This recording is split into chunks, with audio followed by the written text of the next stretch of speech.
काम चाललेलं आहे। इथं मिक्सरमधनं आता सिमेंट कॉन्क्रीट आणलेलं आहे आणि रस्ता बुजवायचं काम चाललेलं आहे। एवढं भरपूर पाणी असताना त्याच्यामध्ये सिमेंट कॉन्क्रीट टाकलं जातं आहे। ह्याची कशी क्वालिटी राहील, सगळं वाहून जायचं काम आहे सगळं हे। काय हो, पाण्यामध्ये बसतं का? पाण्यामध्ये बसतं का? पाण्यामध्ये हां, एवढं पाण्यात पार गुडघ्यापर्यंत पाणी यायला लागलंय। हां, ह्याच्यावर डांबर येणार आहे का? अरे पाण्यामध्ये एवढं पाण्यात पण हे वाळल का?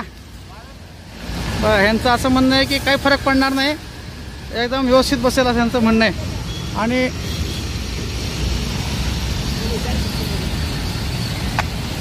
आपण बघू शकतो, अरे इथं काळी बिडी आहे का एखादी, आपण जरा बघू। आता मी इथं काडी टाकून बघतो। बघा बघा, अशा पद्धतीनं जर महापालिका काम करणार असेल तर कसं व्हायचं? पाण्यामध्ये सिमेंट कॉन्क्रीट टाकलं जात आहे।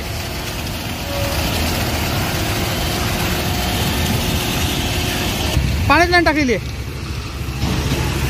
LNT नावाची कंपनी आहे, त्यांच्याकडून हे टाकलं जात आहे। असं थोडंसं बाजूला सर,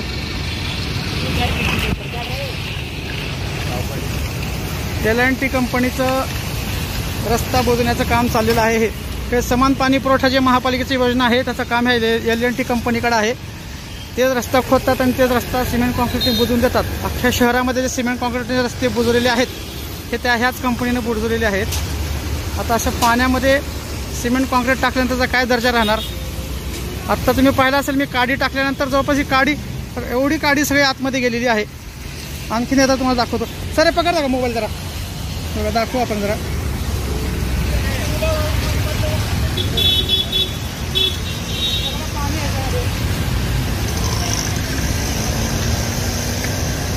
आता बघूयात महापालिकेचे अधिकारी ह्याच्यात आता काय कार्यवाही करतात ते बघूयात।